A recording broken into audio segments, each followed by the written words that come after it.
This is Rachel Hill for the African American Cultural Gardens Sankofa web series.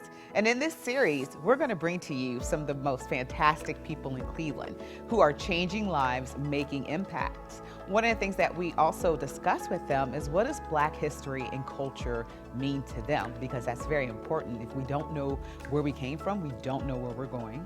And we also talk to them about what do they love about the garden as well. So these are wonderful conversations that we think you should sit down and watch, and you can learn and grow and be inspired, because a garden belongs to all of us and it is so important. But also, you need to know about what people in the community are doing to better the community, because we all know that we have better days ahead. Please make sure you stay tuned for all of the episodes in the web series of the Sankofa web series, brought to you by the African American Cultural Gardens.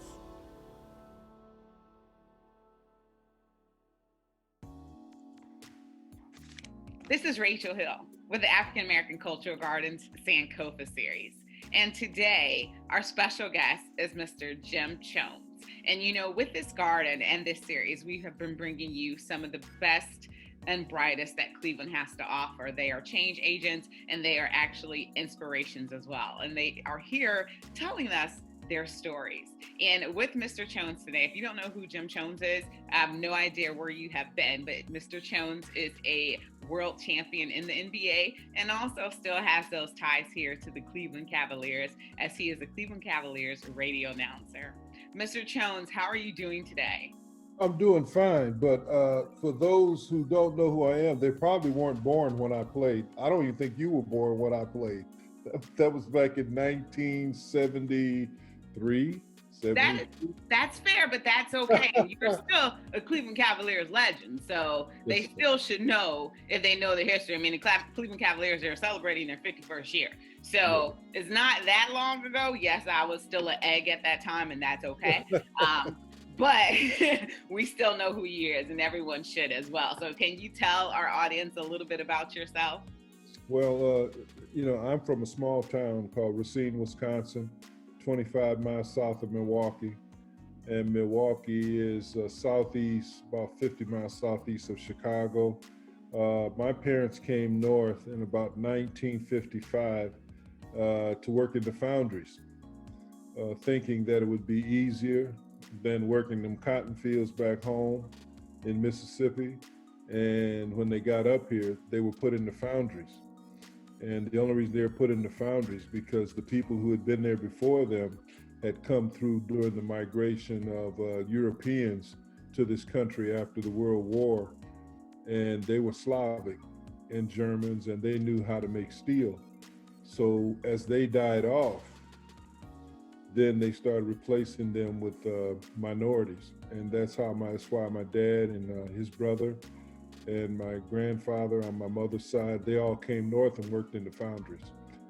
From the foundries, after a couple of years, they brought my grandmother and others north, and they thought this was heaven until they faced another kind of racism. It wasn't blatant, it wasn't outright, it was sort of hidden. It was like an invisible ceiling. So they faced a lot of the same obstacles they faced down south. It was just perpetrated another way. And but the thing that they kept stressing to us was to be educated. So I'm the first in my family to go to college and the first to finish. And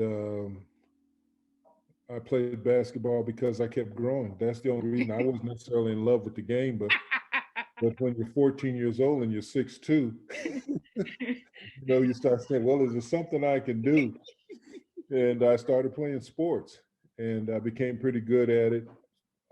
All-American in high school, national and state of Wisconsin, state champs, played at a Catholic school.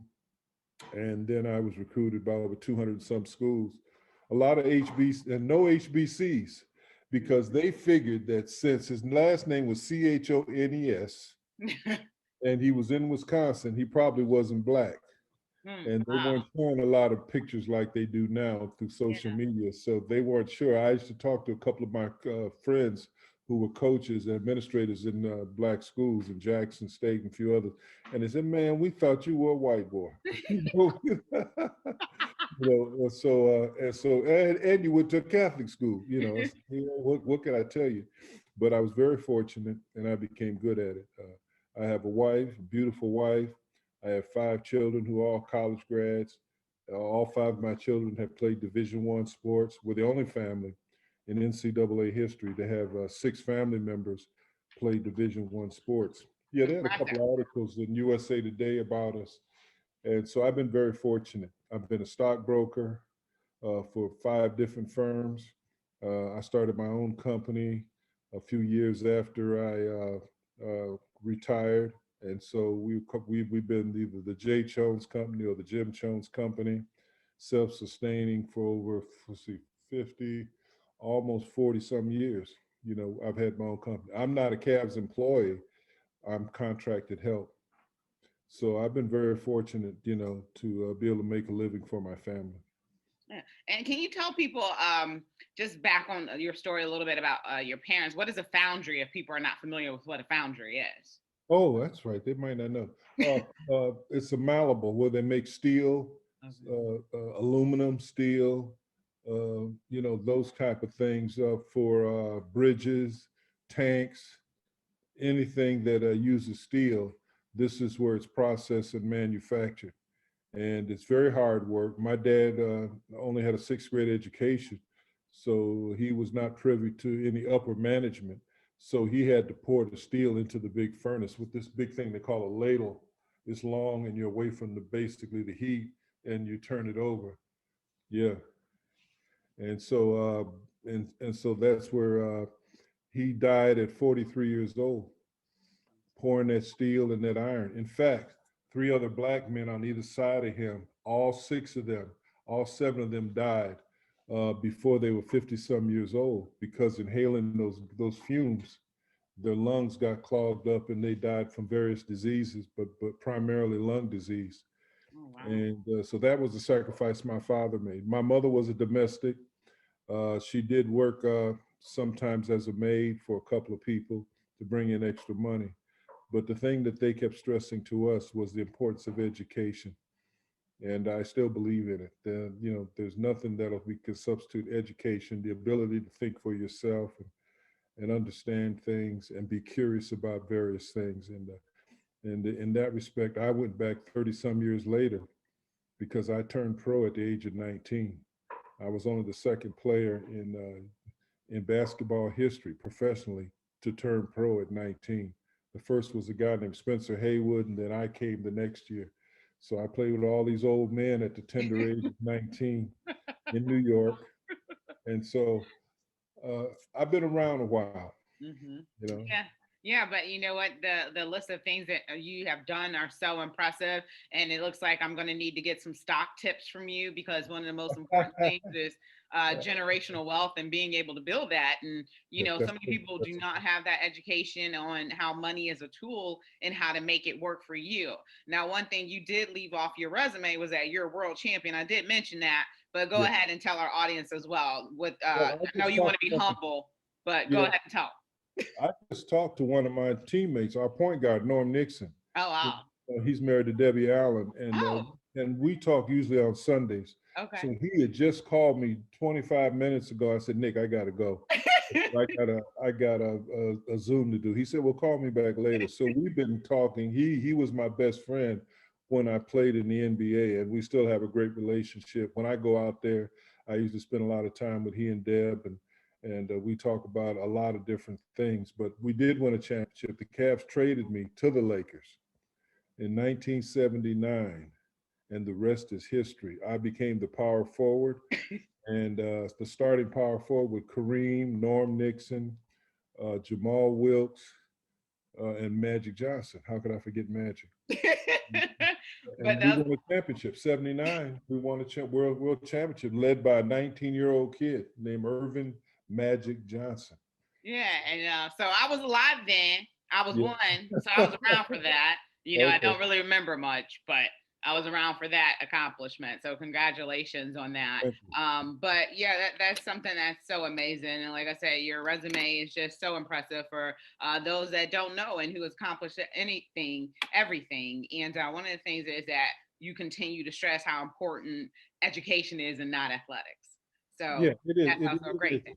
It is because education and athletics are both vehicles for progress. Hmm. We use sports because of the economics and the fame, and try to translate that into a better quality life, and also the exposure and the education. We need to understand how to think, because in the world we're in, it's not going to change unless we understand how we got here. Where do we need to go? And that takes a certain systematic way of thinking. Education is so very, very important, especially in these times when it just seems like policemen are shooting black males in the back, beating up black women, right on the street when they're holding their children's hands. All of these things that we never thought we'd see, that we've seen in other countries, now we're seeing it here. And the thing that's causing that is fear. They're in fear, those that run this country, and we're in fear because of the results of their attitudes. And so you have to understand how to overcome it. And it takes a certain level of what we call, well, James Baldwin calls it intellectual weaponry, because the crisis we face is organized. So we have to be organized in order to overcome it. Hmm. And what would you say Black history and culture means to you? Well, there's only one culture. You can divide it up, categorize it all you want. But I didn't need Professor Leakey and his wife to tell me in Africa when they were doing the archaeology, that all humanity comes from us. I think that's pretty understandable if you understand the basics of history, ancient history, not history, but ancient history. And that tag ancient means us. And if you understand that, then you get a better understanding of the power and the potential of us as a people. I do remember one phrase I learned from a professor I had at Marquette University where I went to college. He said that nothing can be greater than that from which it comes. He said that's a physical, mental, and biological and spiritual fact. Anything that comes from something else, that is created by something else, it can never be greater than that from which it comes. And if humanity, think about it, if all of humanity comes from us, then we have a tremendous amount of responsibility to be better than we currently are. And that is the driving force for me, is that I'm always looking to improve myself. And that's the message I gave my children. Absolutely. And the garden is such a centralized point, and obviously there was no hard feelings with the Cleveland Cavaliers organization because you came back and now you Yeah, are contracted yeah, with them now. And yeah. so that's a great story that they traded you and you became a world champion. But can you talk about the city of Cleveland and what the garden means to you? Well, the city of Cleveland, if you understand the history and you're from Cleveland, you understand that it has so many firsts. The black mayor, we had Frank Robinson, who was the first black coach. We have had a lot of firsts before a lot of different people because Cleveland was a very progressive town. When I first came to Cleveland back in 1969, 70, 70, 72, 73, I had never seen black attorneys. I had never seen black doctors. My wife, who's from Cleveland, was telling me about the Balknight building, and I saw that big old building. It was a building that was owned by a black man, a doctor. I'd never seen that before. There were parts of Cleveland that I would go into that had big mansions, and black people lived there. I'd never seen any of that coming from Racine, Wisconsin.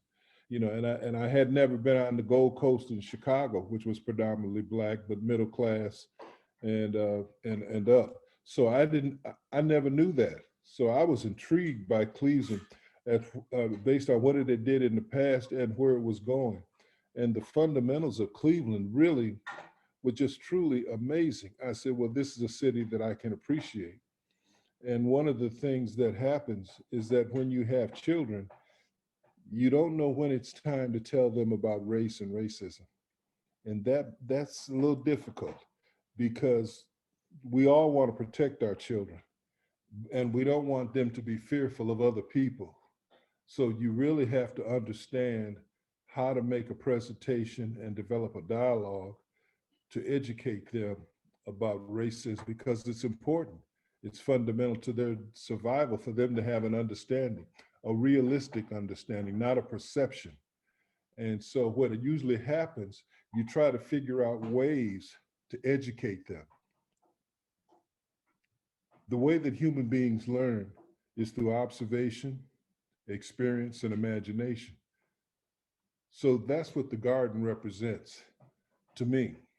It represents an opportunity to see, feel, be curious about, ask questions, do your personal research to understand why are these people important?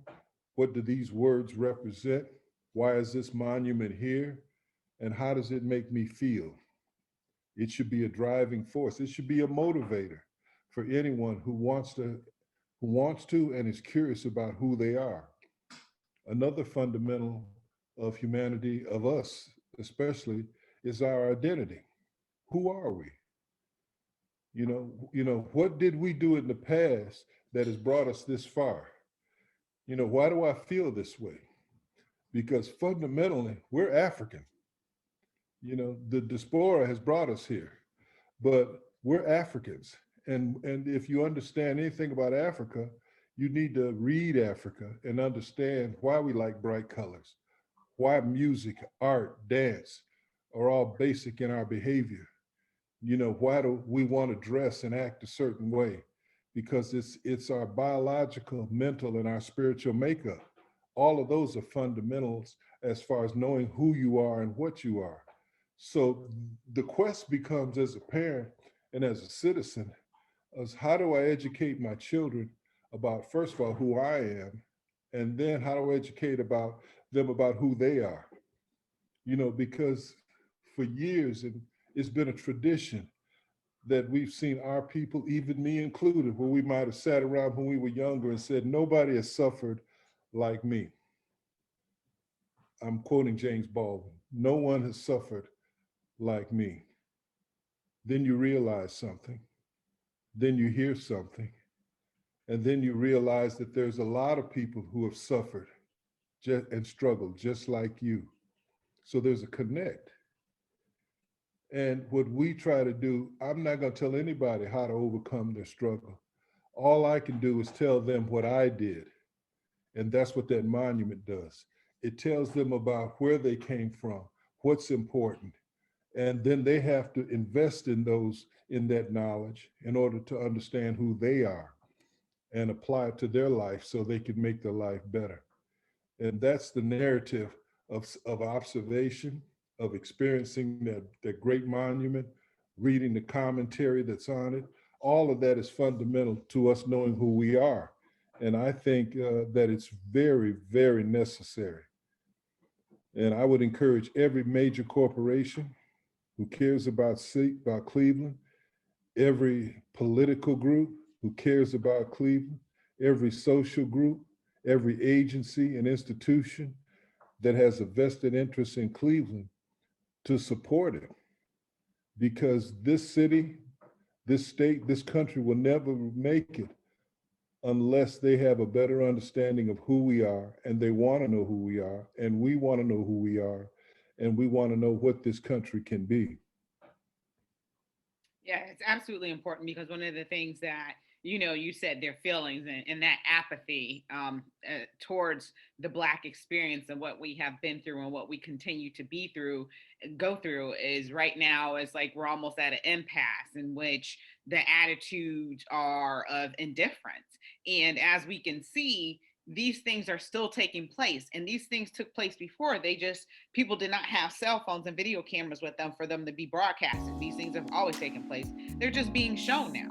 So those are some of the issues that we are combating, is our truth, the truth as we know it, and how it's always been. And you mentioned your parents coming here in 1955 to escape Jim Crow. I call it the Northern Jim Crow. And Oh, yeah. Cleveland is one of the most divided cities, racially divided cities in the country. And I know that Wisconsin and Milwaukee has pretty much that same designation as well. And this is supposed to be the North and progressive, but like you discussed, it's just covert. It's just very hidden at this point. And, you said when it comes to talking to your children, it's like, is it a race to talk to them about racism before they experience a racist incident or a microaggression? So Yeah.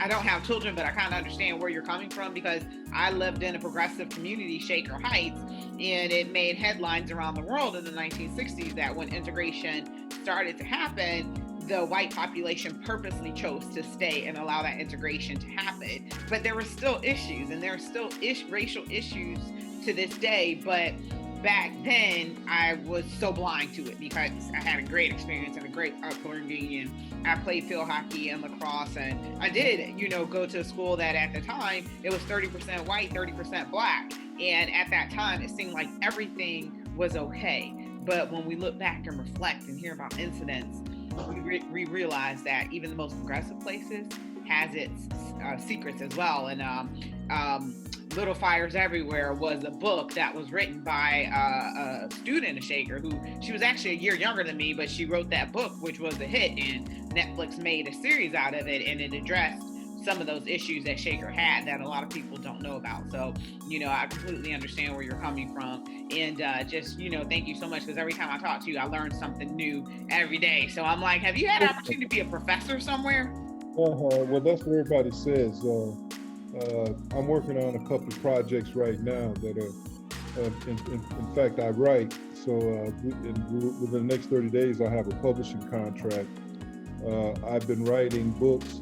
I've been writing stories that will be books for about almost 10 years now.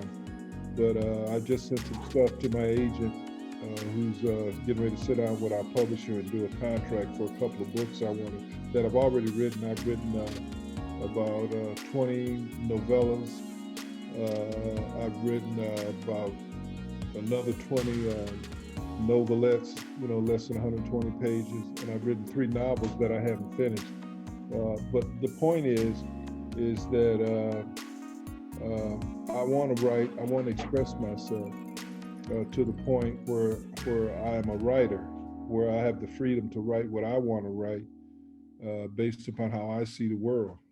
And I'm not telling anybody to change or to modify how they think.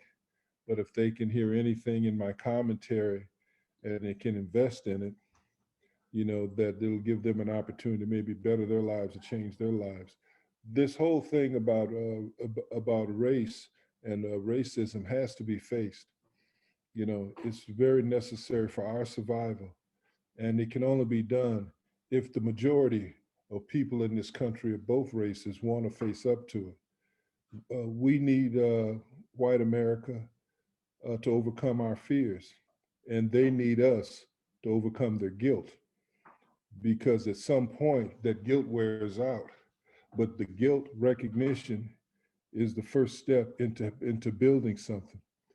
I remember listening to an interview by Eddie Glad, the brother from Harvard, and the ex-mayor of New Orleans, Morial. I guess he's heard of. He's head of Urban League, or he used to be. I think he still is.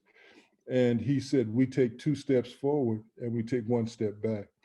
And so we are facing a backlash.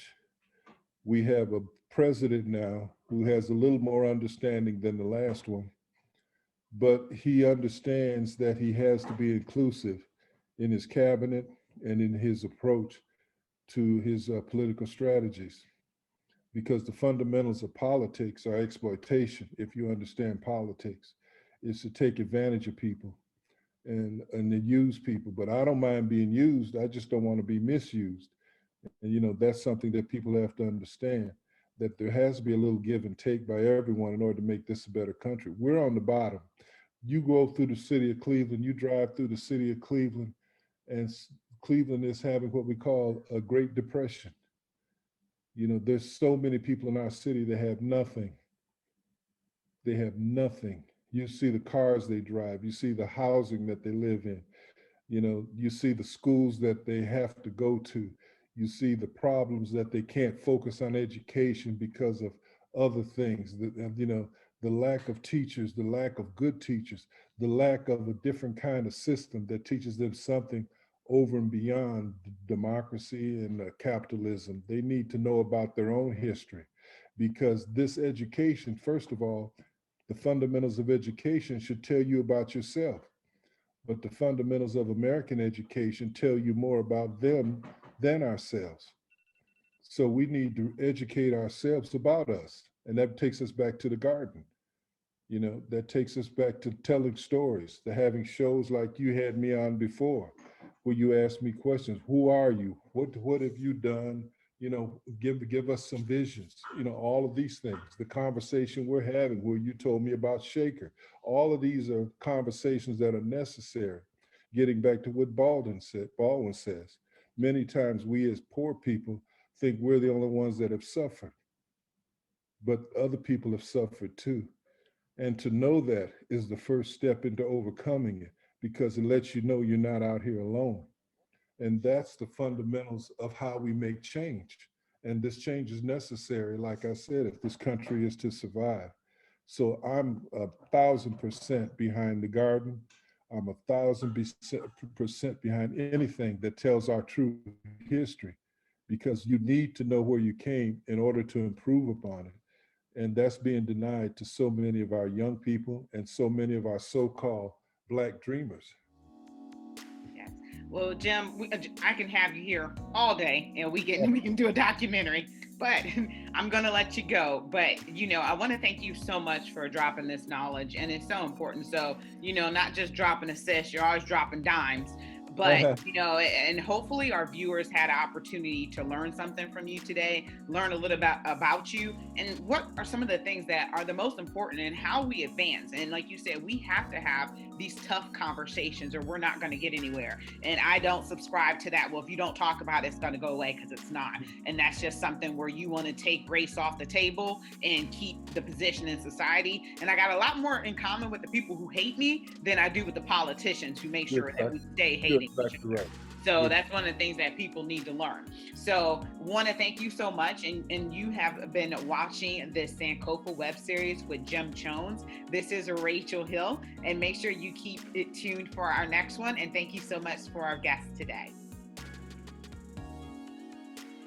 Hello, I'm Carl Ewing, President of the Association of African American Cultural Gardens. Our mission is to educate regarding the African American experience and to complete the African Cultural Gardens. I'm inviting you to join the movement to help complete your garden. We are excited to be able to break ground for phase 2 of our building project this spring, but I need your help. Go to aacg.org to place your tax-deductible donations, or send to P.O. Box 20237, Cleveland, Ohio, 44120. And remember, sow a seed and watch it grow. Thank you.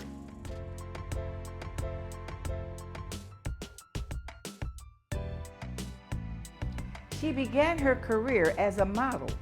She finished as first runner-up in the Miss USA pageant in 1986. She wanted to become an actress and got her first big break in a movie called Boomerang with Eddie Murphy. She went on to star in several movies, and in 2007, she became the highest paid female actress, grossing $10 million per film. She even became a famous Bond girl. When she found out she had type 1 diabetes, she became an advocate for diabetes cure. Who is this? Halle Berry.